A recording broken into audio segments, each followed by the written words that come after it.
wabarakatuh. Waalaikumsalam warahmatullahi wabarakatuh. Selamat pagi teman-teman. Pagi.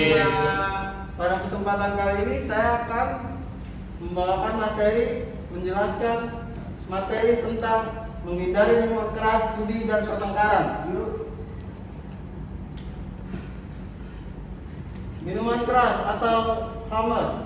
Khamr adalah minuman yang memabukkan atau minuman keras. Orang yang mengkonsumsi khamr dapat menyebabkan akalnya tertutup sehingga tidak dapat mengingat siapa dirinya sendiri. Rasulullah SAW menetapkan khamr atau miras tidak semata dari bahan untuk membuat khamr, tetapi lebih dari pengaruh yang ditimbulkan, yaitu memabukkan yang membuat seseorang jauh dari Allah Subhanahu wa taala. Lanjutannya, Allah Subhanahu wa taala menghalalkan segala jenis makanan dan minuman yang mendatangkan manfaat. Sebaliknya, Allah Subhanahu wa taala mengharamkan segala jenis makanan dan minuman yang mendatangkan mudarat.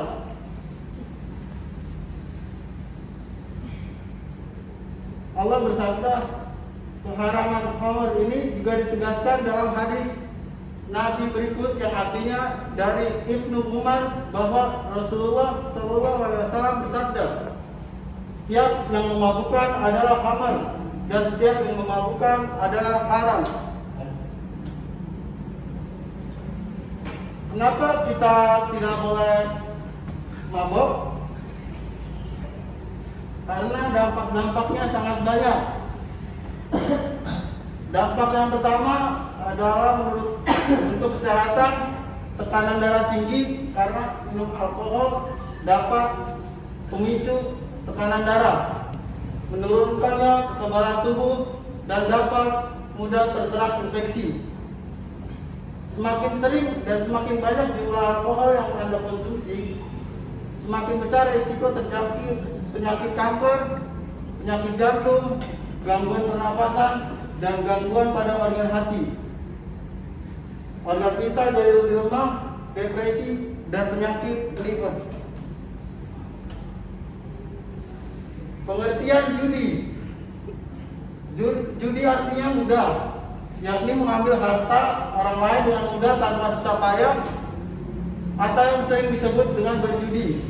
Sedangkan menurut Imam Syaukani, setiap permainan yang tidak lepas dari merampas harta orang lain atau merugikan orang lain dinamakan berjudi. Sehingga dari keterangan di atas dapat disimpulkan bahwa berjudi adalah suatu aktivitas yang direncanakan ataupun tidak melakukan spekulasi ataupun rekayasa untuk mendapatkan kesenangan dengan menggunakan jaminan atau taruhan, sehingga yang menang akan diuntungkan dan yang kalah akan merasa dirugikan.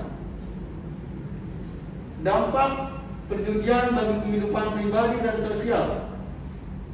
Yang pertama, dampaknya merugikan ekonomi karena ketidakpastian usaha yang mereka lakukan dan dapat menimbulkan permusuhan dan kedengkian.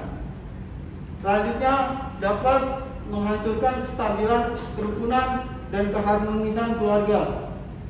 Yang ketiga, seseorang menjadi malas bekerja sehingga dapat melakukan perbuatan yang dilarang oleh agama. Pembunuhan dan pertengkaran. Pertengkaran dan pembunuhan sangat dilarang. Larangan ini bersifat menyeluruh. Tidak boleh orang muslim bertengkar dengan sesama muslim. Orang muslim juga tidak boleh bertengkar dengan selain muslim. Allah menghendaki kehidupan ini berjalan dengan damai, dan segala permasalahan juga diselesaikan dengan cara-cara yang baik, seperti dengan musyawarah atau dialog. Kekerasan hanyalah akan menguburkan benih-benih dendam yang berkepanjangan dan tidak berujung. Hal ini tentu membuat kehidupan kita menjadi tidak nyaman.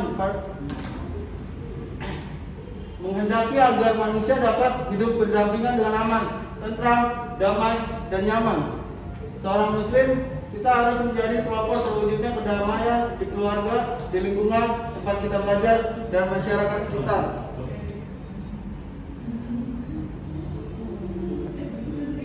Allah menghendaki kehidupan ini berjalan dengan damai dan segala permasalahan juga diselesaikan dengan cara-cara yang baik, seperti dengan musyawarah atau dialog.